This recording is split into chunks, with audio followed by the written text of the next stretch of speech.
साक्षी द्विवेदी और स्वागत है आपका मेरे YouTube चैनल अभेद ऑनलाइन क्लास में। आज हम लोग एनिमल फिजियोलॉजी के सर्कुलेशन चैप्टर के अंतर्गत हार्ट का स्ट्रक्चर का अध्ययन करेंगे। तो चलिए शुरू करते हैं हार्ट का स्ट्रक्चर। तो देखिए मैं यहाँ पे हार्ट का स्ट्रक्चर बना ली हूँ। हार्ट का जो फिगर है मैंने उसे बना लिया है पूरी तरीके से। तो इस आंतरिक संरचना को पढ़ने से पहले हम लोग हार्ट के स्ट्रक्चर के विषय में जानेंगे। देखिए ये जो हार्ट होता है ये मांस से बनी हुई संरचना होती है। हार्ट यानी कि हृदय एक मांस से बनी हुई संरचना होती है जो कि तिकोने आकार में होती है। ठीक है, हार्ट एक मांस से बनी हुई संरचना होती है जो कि तिकोने आकार में होती है और हमारे वक्ष गुहा के मध्य में स्थित होती है। साथ ही ये थोड़ी बाई तरफ झुकी हुई होती है। यानी जो हमारा हार्ट होता है ये मांस से बनी हुई एक संरचना होती है जो कि तिकोने आकार में होती है और यह वक्ष गुहा में स्थित होती है और बाईं तरफ थोड़ी झुकी हुई होती है। ये जो हार्ट होता है मनुष्य का हार्ट, हम चूंकि एनिमल फिजियोलॉजी में ह्यूमन हार्ट पढ़ रहे हैं तो हम इसकी चर्चा कर रहे हैं। तो ये उसके बॉडी का केंद्रीय पंपिंग अंग होता है। केंद्रीय पंपिंग अंग इसलिए इसको कहते हैं क्योंकि ये पूरे बॉडी से अन्य भागों से अन्य शिराओं या धमनी मतलब बहुत सारे धमनी और शिराओं द्वारा ब्लड को इकट्ठा करता है और फिर उस ब्लड को लेता है, फिर वहां से फिर ये हार्ट में आता है और वहां से फिर डिस्ट्रीब्यूट होने के लिए पूरे बॉडी में जाता है। इसलिए इस हार्ट को हम लोग मनुष्य के शरीर का सेंट्रल पंपिंग ऑर्गन्स कहते हैं। ठीक है, ये जो हार्ट होता है इसका अगर हम वजन देखें तो मेल में इसका वजन 280 से 340 का होता है, जबकि फीमेल में इसका वजन 230 ग्राम से लेकर के 280 ग्राम तक का होता है। ठीक है, यानी हम लोग क्या क्या जाने, हम लोग यह जाने कि मनुष्य का हृदय मांस से बनी संरचना होती है जो कि तिकोने आकार में होती है और यह हमारे वक्ष गुहा के मध्य में स्थित होता है और थोड़ा बाईं तरफ झुका होता है। मेल में इसका वजन 280 ग्राम से 340 ग्राम का होता है, जबकि फीमेल में इसका वजन 240 ग्राम से लेकर के 280 ग्राम तक का होता है। ठीक है, अब हम आगे ध्यान देते हैं। आगे हम लोग जानेंगे हार्ट की आंतरिक संरचना को। देखिए मैं यहाँ पे एक चीज बना रही हूँ, एक मतलब पॉइंट है जो मैं बनाना भूल गई थी, उस स्ट्रक्चर को मैं यहाँ पे बना दे रही हूँ।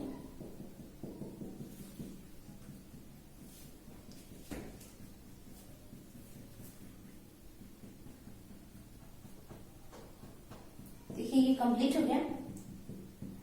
मैंने आपको अभी तक क्या क्या जानकारी दिया था?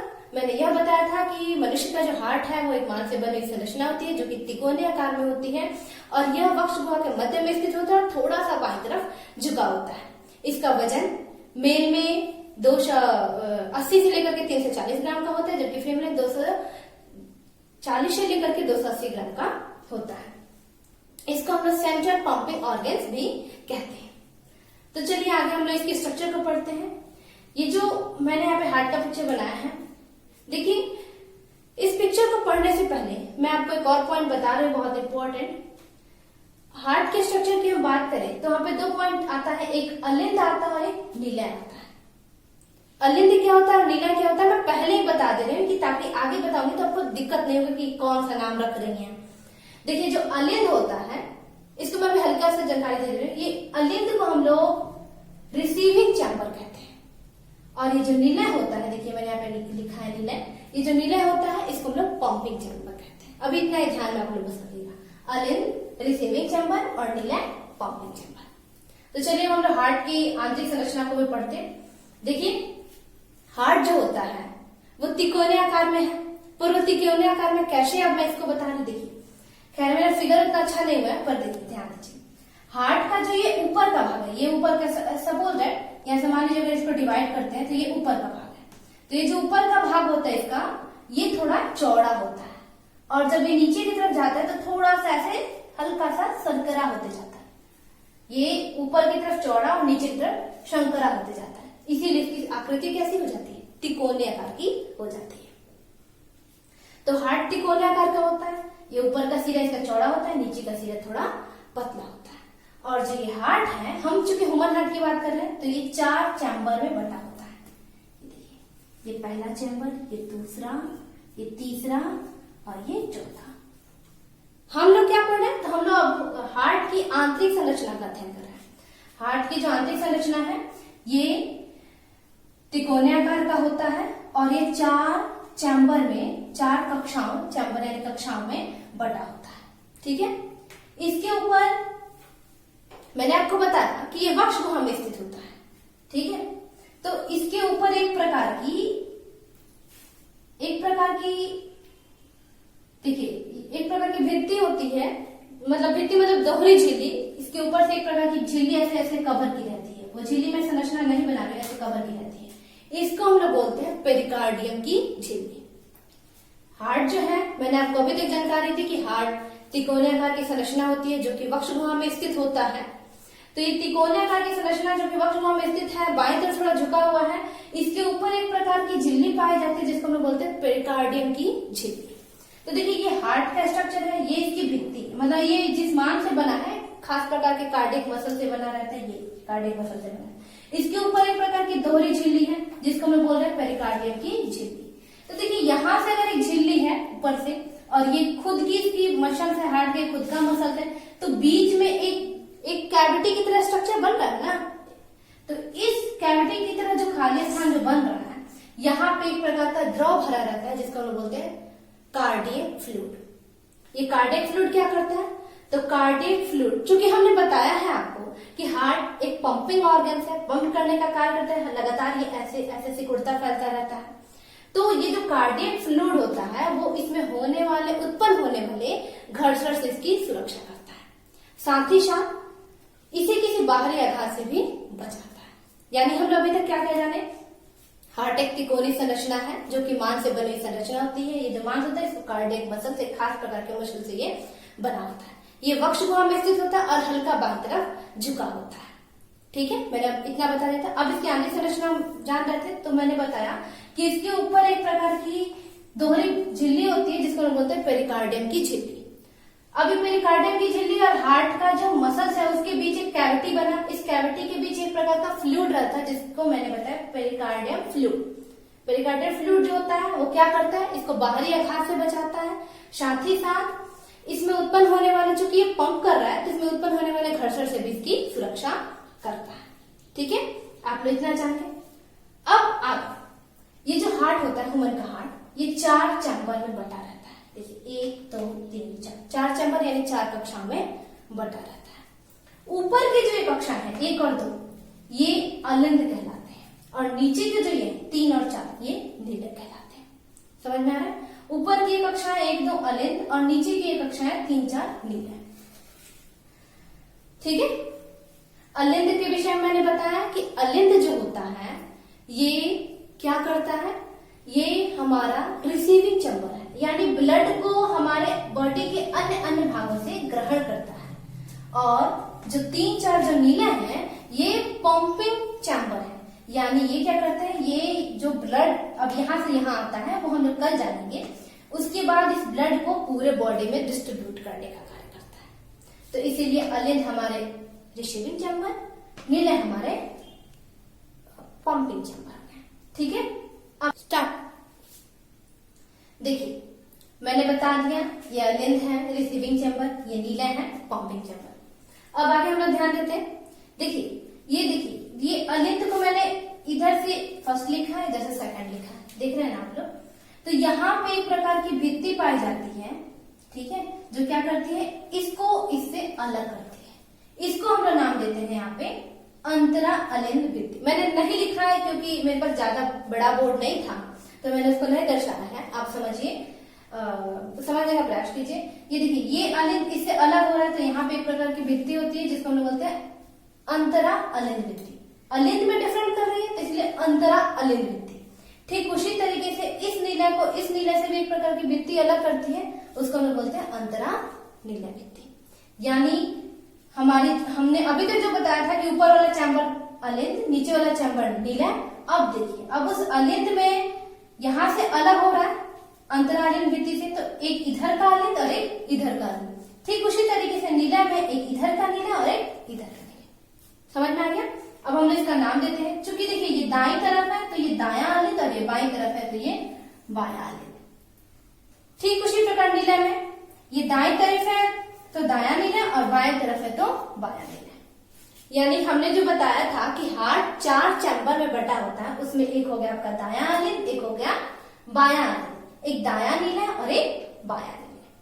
ठीक है, इनके बीच जो भित्ति बांटने का कार्य करते हैं कौन सी है, तो दायां और बायां अलिंद को जो बांट रही है तो अंतरा अलिंद भित्ति, दायां और बायां नीला को जो बांट रही है वो अंतरा नीला भित्ति हो गई। ठीक है, अब देखिए ये जो अलिंद होता है ये नीले से भी अलग होता है, मतलब बटा रहता है।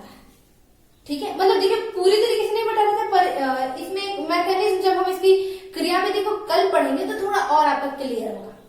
तो ये जो मतलब एक लेयर इसको बांटने का कार्य करती है उसको भी हम लोग कहते हैं अलिंद नीला भित्ति, क्योंकि अलिंद को नीले से वो अलग कर रही है तो अलिंद नीला भित्ति उसका नाम हो जाता है, जो कि यहाँ पे होता है। ठीक उसी तरीके से इधर भी होता है, जो अलिंद को नीला से बांटते हैं उसको भी हम लोग क्या कहते हैं, अलिंद नीला भित्ति, क्योंकि अलिंद को नीला से बांट रही है। लेकिन ध्यान ये रखना है कि दाईं तरफ बांट रहा है तो दायां अलिंद नीला भित्ति, बाईं तरफ बांट रहा है तो बायां अलिंद नीला भित्ति।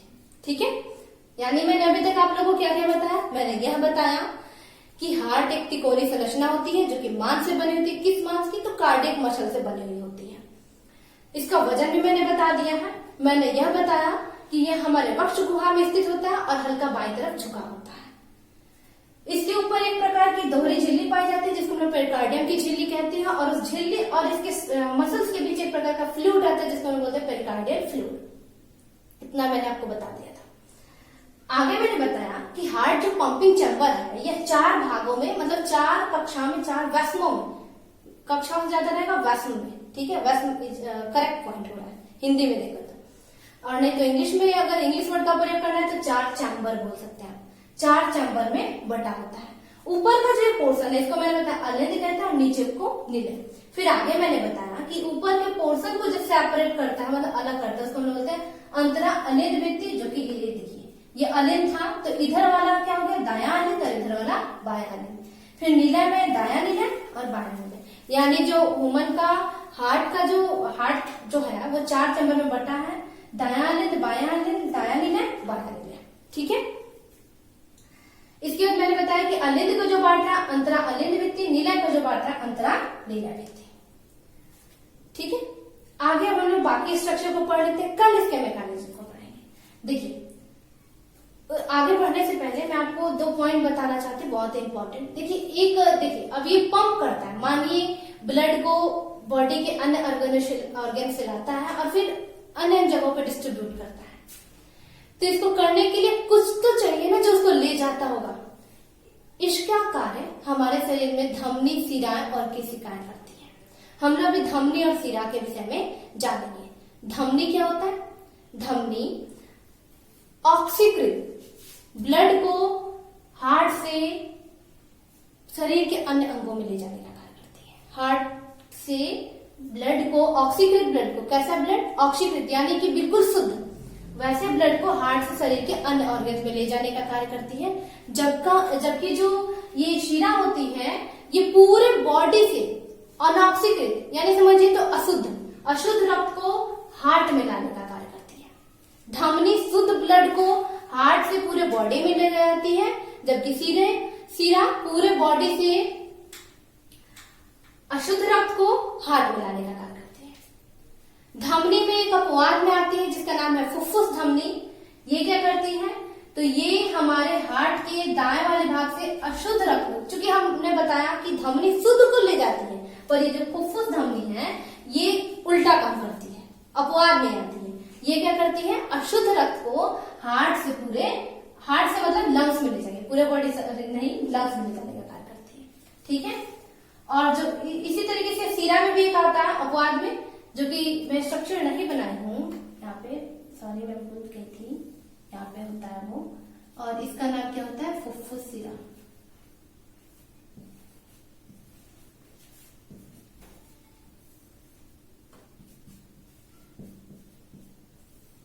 ये फुफ्फुस सिरा क्या करता है, जैसे कि सिरा के विषय में आप जानते थे कि ये मतलब अपवाद में सिरा हमेशा अशुद्ध ब्लड को पूरे बॉडी से हमारे हार्ट में लाता है, लेकिन ये फुफ्फुस सिरा एक अपवाद में आता है। ये क्या करता है, लंग्स से शुद्ध ब्लड को हमारे हार्ट में लाता है। ठीक है, कहाँ लाएगा, कैसे लाएगा, हम लोग जस्ट थोड़ा आगे जानेंगे। अभी तक आप लोग जाने, उसके आगे अब मैं बता रही हूँ। तो देखिए, मैंने आपको क्या बताया कि हार्ट 4 चैम्बर में होता है, दायां लिंग, बायां लिंग, दायां नीला, बायां नीला। ठीक है, अब आगे ध्यान देते हैं। इसके ऊपर देखिए, यहां से ये दायां लिंग है, तो यहां से एक शिरा आ रही है जिसका नाम क्या है, अग्रमाशिरा। यहां से एक अग्रमाशिरा आती है जो कि अशुद्ध रक्त को ही हार्ट के इस दाएं वाले चैम्बर में लाती है। और यहां से देखिए, यहां से भी एक शिरा आती है, पश्चिमाशिरा, जो कि अशुद्ध रक्त को ही हार्ट के इस दाएं वाले चैम्बर में लाती है। देखिए, इसको अग्र क्यों बोल रहे हैं, क्योंकि ये देखिए ऊपर से आ रहे हैं और ये देखिए थोड़े नीचे से जा रहे हैं, तो इसको बोलेंगे पश्चिमाशिरा। यानी आप जाने दायां लिंग के विषय में आप जान चुके हैं। तो दायां लिंग जो होता है, इसमें यहां से एक शिरा आती है, अग्रमाशिरा, जो कि क्या करती है, ब्लड को, अशुद्ध ब्लड को हार्ट के दाएं चैम्बर में लाती है। और यहां से आ रही है पश्चिमाशिरा, जो कि अशुद्ध ब्लड को ही हार्ट के दाएं चैम्बर में ला रही है। ठीक है, अब एक होती है संरचना, मैंने आपको बताया धमनी के विषय में, मैंने आपको बताया था। धमनी में एक आता है फुफ्फुस धमनी, जो कि अशुद्ध रक्त को यहां से कहां लेके जाएगी, लंग्स में लेके जाएगी। ठीक उसी तरीके से यहां पे संरचना है फुफ्फुस शिरा, ये क्या करती है, शुद्ध रक्त को लंग से हमारे हार्ट के इस बाएं वाले अलिंद में लाने का कार्य करती है। चल, तो देखिए यहाँ पे फुफ्फुस शिरा ये क्या करती है, लंग से शुद्ध ब्लड को हार्ट के इस बाएं वाले चैम्बर में लाने का कार्य करती है। ठीक है, मैं आज आपको बस क्या करें, बस सारी संरचना से अवगत करा रही हूँ। कल मैं इसकी क्रियाविधि के साथ पढ़ाऊंगी तो आपको और भी इंटरेस्ट आएगा और ये मतलब समझ में पूरे अच्छे तरीके से आ जाएगा। आज मैं बस इस नामों से आपको अवगत कराने का कार्य कर रही हूँ। यहाँ पे देखिए, यहाँ से आप नीचे जाइएगा तो यहाँ से एक महाधमनी निकल रही है। महाधमनी क्या करती है, तो शुद्ध ब्लड को इस हार्ट से यहाँ से रिसीव करती है। और कहाँ से रिसीव करती है, नीले के पास से करती है, रिसीव करती है। और रिसीव करने के बाद से इसको लेके कहाँ जाएगी, तो ये लेके जाती है पूरे बॉडी में डिस्ट्रीब्यूट करने के लिए। ठीक है, अब ठीक आप यहाँ पे आए तो देखिए, ये मैंने बताया था, यहाँ पे भी ये अलिंद को जो नीला से अलग कर रही है भित्ति, अलिंद नीला भित्ति, वहां पे एक प्रकार की संरचना होती है जिसको हम बोलते हैं त्रिदलीय कपाट। त्रिदलीय कपाट क्योंकि ये जो इसके जो कप्स होते हैं, ये जैसे कप्स होते हैं, तो ये 3 भागों में बटे होते हैं, इसलिए इसका नाम होता है त्रिदलीय कपाट। जो किस तरफ है, दाएं तरफ है। ठीक बाएं तरफ जाइएगा तो यहाँ पे जो कपाट होता है उसका नाम होता है द्विदलीय कपाट, क्योंकि ये 2 भागों में बटा है तो इसका नाम हो गया द्विदलीय कपाट। और ये दायां का जो होता है वो 3 भागों में बटा होता है तो इसका नाम होता है त्रिदलीय कपाट। ठीक है, समझ में आ गया आपको ये स्ट्रक्चर, मैं इसको बता रही हूँ फिर से, ध्यान दीजिए। मैंने क्या क्या पढ़ाया आज, मैंने आपको यह बताया कि जो हार्ट होता है ये मांस से बनी हुई एक संरचना होती है और यह हमारे वक्ष गुहा के मध्य में स्थित होता है और हल्का बाईं तरफ झुका होता है। ये त्रिकोणाकार का होता है और इसका हम अगर वजन की बात करें, इसके वजन की, तो मेल में इसका वजन 280 से 340 ग्राम का होता है, जबकि फीमेल में 240 से 280 ग्राम का होता है। ठीक है, मैं आगे इसकी बात कर रहे हैं हम। तो ये जो हार्ट होता है ये कार्डियक मसल से, खास प्रकार के मसल से बना होता है और यह जहाँ स्थित होता है तो इसके ऊपर एक प्रकार की दोहरी झिल्ली पाई जाती है जिसको लोग बोलते हैं पेरिकार्डियम की झिल्ली। अब देखिए, पेरिकार्डियम की झिल्ली है और ये हार्ट का मसल्स है। ठीक है, हार्ट का मसल्स है, तो पेरिकार्डियम की झिल्ली और हार्ट के मसल्स के बीच में जो एक कैविटी की तरह संरचना बनी, ये जो कैविटी होती है इसमें एक प्रकार का फ्लूइड रहता है जिसका नाम होता है पेरिकार्डियल फ्लूइड। ये क्या करता है, तो ये हमारे हार्ट को बाहरी आघातों से बचाता है, साथ ही साथ ये लगातार पंपिंग का काम कर रहा है, तो इसमें होने वाले घर्षण से भी इसकी सुरक्षा करता है। ठीक है, आगे ध्यान देते हैं। हार्ट जो हमारा होता है वो 4 चैम्बर में बटा होता है, 4 वसमों में बटा होता है, दायां अलिंद, बायां अलिंद, दायां नीले और बायां नीले। ठीक है, ये जो ऊपर वाला पोर्शन है इसको हम अलिंद बोल रहे हैं, जो नीचे वाला है नीला बोल रहे हैं। तो इस अलिंद को नीले से कुछ तो अलग करता होगा ना, तो जो स्ट्रक्चर इसको अलिंद से और नीले को अलग करते उसका नाम होता है अलिंद नीला भित्ति। जो दाईं तरफ होती है उसका नाम है दायां अलिंद नीला भित्ति, जो बाईं तरफ होती है बायां अलिंद नीला भित्ति। ठीक है, आगे ध्यान दीजिए, दाया अलिंद और बाया अलिंद को जो बांट रही है उसका भी क्या नाम है? अंतरालिंद भित्ति। उसी तरीके से निलय में जो बांटने का काम करे उसका नाम क्या है? अंतरा निलय भित्ति। आगे मैंने बताया कि इसमें मैंने बताया था कि पंप करने के लिए हमें कुछ चीजों की आवश्यकता होती है, कुछ स्ट्रक्चर की, जिसमें से धमनी होती है और सिरा। धमनी ऑक्सीकृत ब्लड को ले जाता है और सिराएं अनॉक्सीकृत को। धमनी बॉडी से हमारे हार्ट से ब्लड को पूरे बॉडी में बांटता है, जबकि सिरा पूरे बॉडी से ब्लड को हार्ट में लाने का कार्य करती है। ठीक है, तो आगे हम लोग ध्यान देते हैं। मैंने बता दिया आपको कि धमनी शुद्ध को लाती है और सिरा अशुद्ध को। मतलब धमनी हार्ट से शुद्ध ब्लड को लेकर के पूरे बॉडी में देती है और सिरा पूरे बॉडी से अशुद्ध को ला करके हार्ट में देती है। लेकिन मैंने बताया इसमें एक अपवाद आता है दोनों में, जिसका धमनी में जो पाई जाती है उसका नाम है फुफ्फुस धमनी और सिरा में जो पाई जाती है उसका नाम है फुफ्फुस सिरा। फुफ्फुस धमनी अशुद्ध रक्त को इस दाएं अलिंद से लेकर के बॉडी में भेजने का काम करती है और फुफ्फुस सिरा क्या करती है? शुद्ध रक्त को लंग से ला करके इस बाएं अलिंद में लाती है। यानी जो ये दाया अलिंद है ये कहीं ना कहीं अशुद्ध रक्त को रखता है और जो बाया अलिंद है वो शुद्ध को रखता है। तभी चूंकि देखिए फुफ्फुस सिरा शुद्ध ब्लड को ला करके बाएं अलिंद में दे रही थी, शुद्ध को रख रहा है। और यहाँ पे जो होता है, यहाँ पे आप दाया अलिंद में ध्यान दें तो अग्रमाशय ये भी सिरा है, ये भी सिरा है, तो ये अशुद्ध ब्लड को लाती है। यानी दाया अलिंद एक और हम लोग को खास पॉइंट क्या मिला कि दाया अशुद्ध ब्लड को रख रहा है और बाया शुद्ध को रख रहा है। ठीक है, आगे ध्यान दीजिए। मैंने बताया कि ये महाधमनी क्या करती है? तो जब इसकी क्रिया विधि हो जाती है, जो कि हम कल पढ़ेंगे, तो क्रिया विधि होने के बाद शुद्ध ब्लड को ये महाधमनी लेती है, पूरे बॉडी में बांटने का कार्य करती है। आगे मैंने आपको बताया कि ये अलिंद और निलय में जो भित्ति बांट रही है उसके पास एक खास स्ट्रक्चर होता है जिसके विषय में भी हम कल जानेंगे। बस आज इसका नाम जान जाएंगे। इसका नाम होता है त्रिदलीय कपाट, क्योंकि 3 कप्स होते हैं इसमें, इसलिए इसका नाम त्रिदलीय कपाट। ठीक उसी तरीके से बाएं तरफ जो ये संरचना होती है उसका नाम है द्विदलीय कपाट, क्योंकि इसमें 2 कप्स होते हैं। ठीक है, तो ये संरचना क्या हो गई? त्रिदलीय कपाट। ठीक हो गया द्विदलीय कपाट। तो आज हम लोग इसकी सिर्फ संरचना को जाने हैं। ठीक है, अग्रमाशिरा, पश्चिमाशिरा, दाया अलिंद, बाया अलिंद, दाया निलय, बाया निलय, धमनी, फुफ्फुस सिरा, ये सारे सिर्फ हम लोग स्ट्रक्चर को जाने हैं। कल हम लोग इसकी क्रिया विधि के विषय में जानेंगे। ठीक है, चलिए शुरू करिए। तो आज हम लोगों ने हार्ट के स्ट्रक्चर के विषय में जाना, कल हम लोग इसकी क्रिया विधि के विषय में जानेंगे। अगर मेरा ये वीडियो आपको अच्छा लगा हो तो हमारे चैनल को लाइक कीजिएगा, सब्सक्राइब कीजिएगा और बेल आइकन को जरूर दबाइएगा, तभी आपको रोज हमारे नए वीडियो जरूर मिलेंगे। नमस्कार।